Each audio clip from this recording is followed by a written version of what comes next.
Ayan, sa paggawa naman ng strap niyan. So, ito ganito ha. So, ito yung baywang. Ayan ang baywang, no? Ayan, baywang. Nadugin yan, lula. Yung magsulat ito. And then, kunin nyo yung kalahati ng inyong balikat, yung inyong shoulder seam. Ayan. Yan. Kalahati siya. And then, sa kalahati, kunin nyo ng 1 1/4. Yan, 1 1/4, so 2 1/2. So, magkabila, 1 1/4, so 2 1/2. Ayan. Dito naman, mula dito, sukat kayo ng 3 1/2 or 9 or 8 cm or 3 inches. 3 inches, yan. And then, guhit pa ganyan. Yan. Dito. So, ito yung front ha. Ito yung front. So, ito yan. 2 1/2. Pagdating dito sa yan. So, ayan. Na-draw na natin yung harap. So, dito tayo sa likod. Sa likod, mag-allowance tayo ng mga 2 or 2 1/2. Pagka malaki, 2 1/2. Pagka yung maliit lang baywang, so, ayan. Yan. Mula doon,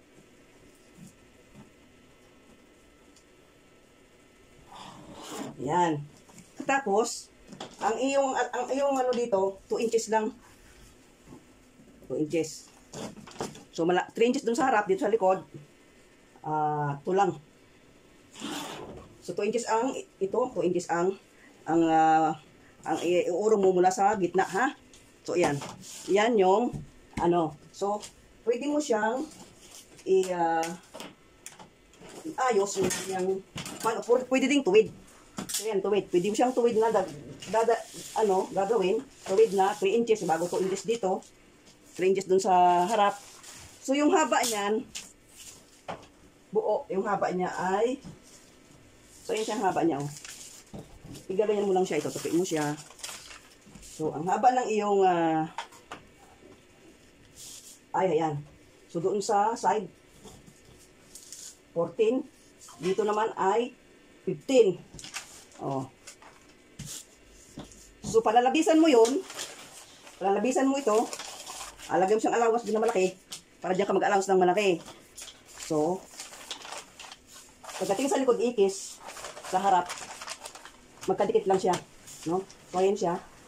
So, isusukatin mo lang yan. So, kailangan may pattern talaga para alam mo accurate yung ginagawa mong. Tapos na tayo sa paggawa ng strap. Dito tayo sa blouse, no? So, sa blouse, paano paggawa ng collar? Ng baby collar. So, ang baby collar nito ay, ang sa standard ay 3 inches.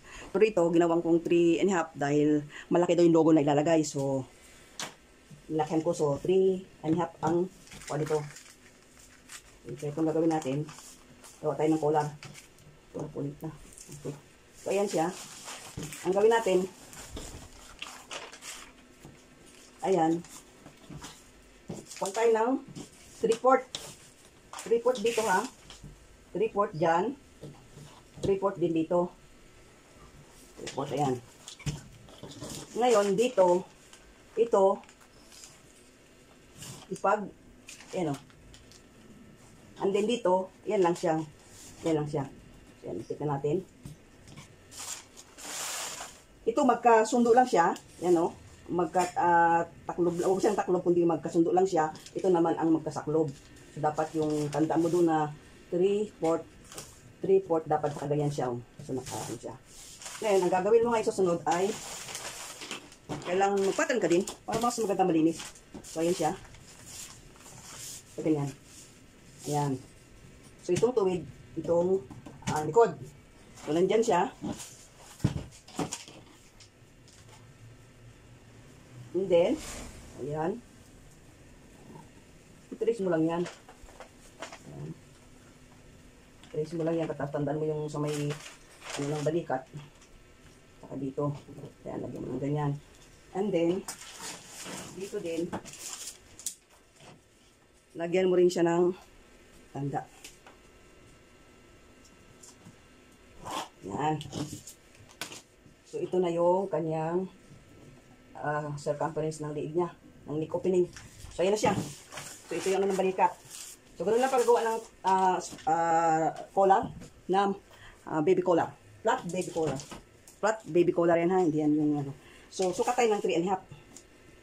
Yan, 3 1/2 yan. Pag hindi niya sa 3 1/2, sukat tayo ng 3/4. 3/4. And then, mula dito, guhit natin doon. Yan o. So, yan. Mula dyan, mag-ano na tayo ng mga 3 1/2. Ayan. 3 1/2.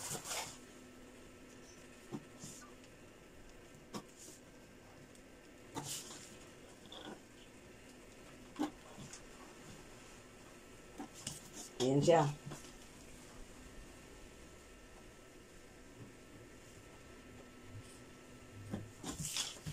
So, ayan na yung kanyang collar. Ito yan. Maglalagay kayo ng allowance dyan para sa, dito yung daan ng kanyang karayom. Ng tahi. Dito may allowance siya, siyempre. Ngayon, ito naman, dahil ito ay meron siyang piping na kulay gray, so, yung pinaka-allowance niya, yun na yung kakain. So, 3 1/2. So, mag-aawas ka ng 1/4. So, magiging 3 1/2 din siya pag nilagyan mo siya ng piping na kulay gray, no? Kakainin niya yung 1/4 dyan, tapos yung lalabas na yung 1/4 ng gray, so magiging 3 1/2 din siya. And then, dito, lagyan nyo ng shape.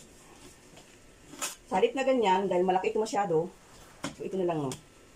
So, kukunin ko yung isa.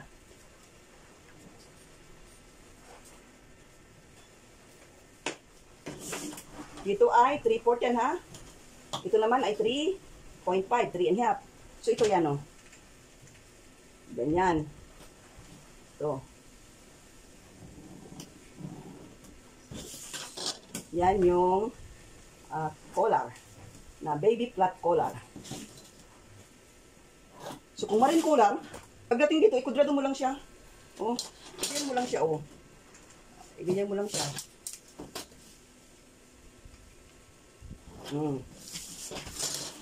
Tapos, dapat dito 7. Ito yung flat collar, baby flat collar. Ito na may marine collar. Diba? Ayan. Kung ano yung balikat niya, 7 1/4, yun din yun. Ayan.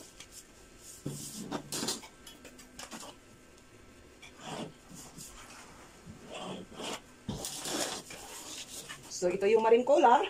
Ito yung baby flat collar. So, yan yung pattern niya. So, huwag na huwag kayo magkakamali dyan. Dahil pag yan, hindi nyo nalagyan ng awas doon. Bawas doon ay parang nilipad yung ano nyo. So, ayan siya. So, ito naman, sa next tutorial ko, ito kung paano pagawa ng katawan, no? So, ang dami ditong ano, ito ay, kung di ko nakakamali, ay 10 taong gulang ito, pero malaki siya. So, ayan siya, yung kanyang pattern. So, ang tutulok ko ngayon sa inyo yung sa sleeve. Ito yung sleeve niya. So, dito tayo sa sleeve. Yung ayan. Ipin natin yan. At tapos gulitan natin. Gitna. So, ang bicep niya ay 11. So, yung mula sa dulo ng buto ng balikat, pababa, sumukat ka ng mula sa dulo ng balikat pababa ng 5 inches. And then, pagdating sa 5 inches, all away round mo yung, iikot mo yung ano, itong tip measure. And then, kuhanin mo siya, insert mo yung 2 fingers, yun yung bicep niya. So, mahalaga yun dahil dun sa bicep, dun natin kukunin yung doon natin pinakukunin yung bicep dun sa kanyang sleeve. So, ayan, yung bicep niya. So, ang bicep niya ay 11 plus 2 inches. So, magiging 14. Sukat ka ng 14 dito. Ayan. 14. So, dapat ipapil niya 14 inches.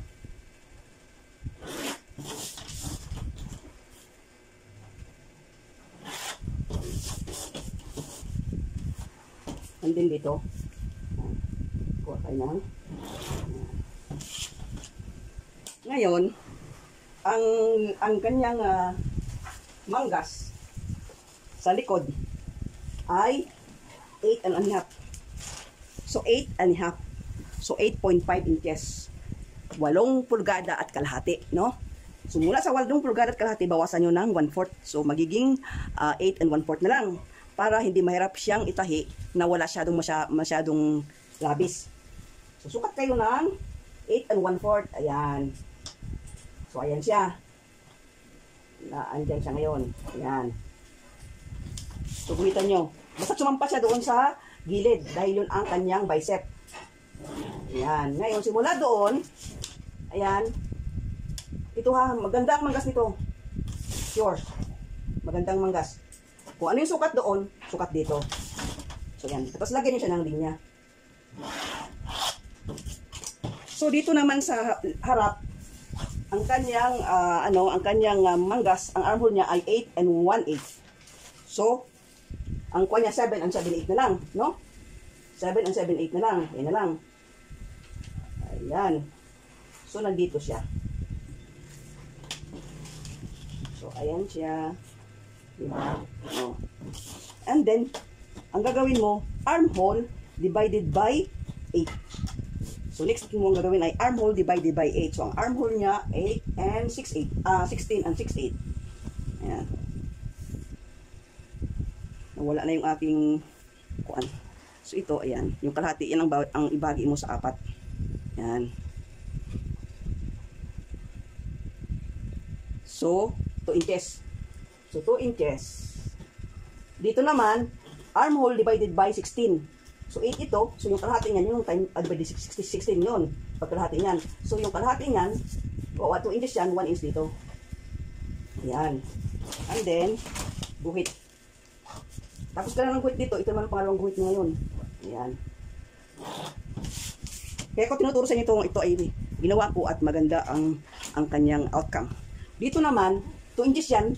Dito, mamayasan mo ng half inch yan. So, 2 inches. So, magiging 1 and a half lang siya dito. And then dito, 1 and a half din lang. No? And then, guhit. So, dapat yan, kalahati na yan. Kalahati na yan. Kalahati na yan. Diyan ang daan ng iyong card. Yan, lalagay mo na siya ng shape. Dapat dito, tatas mo yan. Yun. Tapos mula doon, tatas mo rin yan. O. Yan. Dito din, ganun din. Yun. Dapat touch din dyan. So, ito ang front, ito ang back. Napakaganda niyang manggas na yan. Yung bala kayo sa akin. Ganda ng manggas niyan. So, ang manggas niya ay 7 and a half ang length. So, 7 and a half. Extend mo ang line. Tapos, ayan, ang dapat ang line niya. Pasok ka ng half inch. Ayan. Dito, pasok ka din ng half inch.